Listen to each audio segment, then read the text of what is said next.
What's going on, guys? Welcome back to another episode of Bet with the Boys. Today is Tuesday, February the 27th.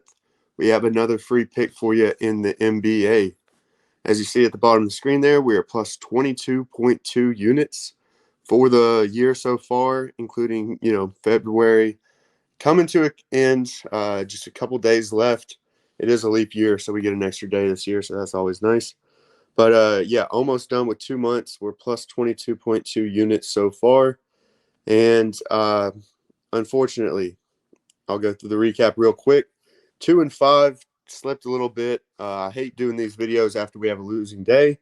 Luckily, we've not had to do that too often this month or year so far, but we did have one last night, unfortunately. So we had Miami and Sacramento under 225.5. That went to 231. So lost that one. We had the Grizzlies +2. That lost. TCU -2.5. Unfortunately, that one lost. We had Miami and North Carolina going over 155.5 last night. I was watching that game, and they just couldn't do it. Went to 144 or something like that. We had Domantas Sabonis. Thank you, Domantas, going under 19.5. We did catch that one. We had West Virginia +9.5. That one cashed as well.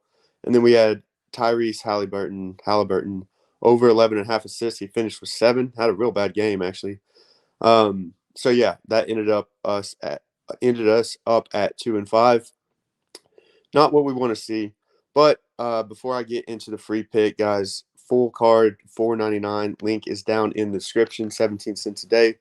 Super affordable for all the picks that we can give out. Like I said, yesterday we had 7. Unfortunately, only cashed 2. But for the most part, you'll see in the February recap, we have been killing it. Like and subscribe this video. Also on all of our socials, Twitter, TikTok, IG, etc. The links are in the bio. Yeah, well, I guess you guys got a sneak peek. February minus our record is 109 and 80, 57.7%, and plus 15.69 units. We were up there around 18 yesterday, trying to get that back today. So hopefully we can do that. And like I said, you guys got a sneak peek, so I'll get into it. We had the free pick of today as Atlanta, the Hawks, -120 on the money line against the Utah Jazz. Best place to find that is BetMGM, 7:30 p.m. game. I do want to stress that it's very important. I've not said this in a minute, to have multiple sports books, because these little, 2-point differences, say it's -124 on FanDuel right now, -122 on other places. These 2-point differences do add up over the course of a year when we're talking about units.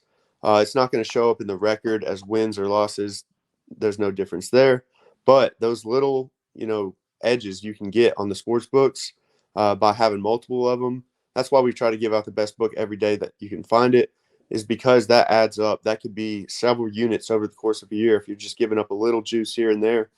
So it is important to have, just throw a little bit of expendable income into these different books. You might not use them all a whole lot, but yeah, I have money spread across all the different books, and I use that as my bankroll. Just add that number up and try to bet only 2 or 3% for your units. That's a smart way to build. We're not a huge parlay channel. Once we do get up to 1,900, we will throw out another parlay. We have hit our last couple parlays, but that's not our main job. Our main job is to stack units on top of each other for you guys. So we do that by straight up betting. So that's why it's very important to have different books. Sorry about my rant there, but let's get into this game. So they're playing the Jazz. Like I said, the Hawks have been kind of abysmal against the spread this year, well below 500. But straight up, they are 18-14 as a favorite. So the sports books know when to bet them, and they've been hitting for us. However, on the other side, Utah is a terrible 9-20 straight up in away games. Just not been able to win. They've covered a couple spreads, but this is a money line. So 9-20 straight up away, 15-25 as an underdog. So while Atlanta is 18-14 as a favorite, the Jazz are 15-25 as an underdog. Atlanta is also 14-16 at home, which isn't that great, but when you compare it to 9-20 for Utah, it's much better. So also a ton of sharp moves on Atlanta. So we feel like we are on the right side, betting with Vegas on this one, betting with the Sharps. And yeah, that's the free pick, guys. Atlanta Hawks -120 on the money line. And we will see you guys tomorrow with another free pick.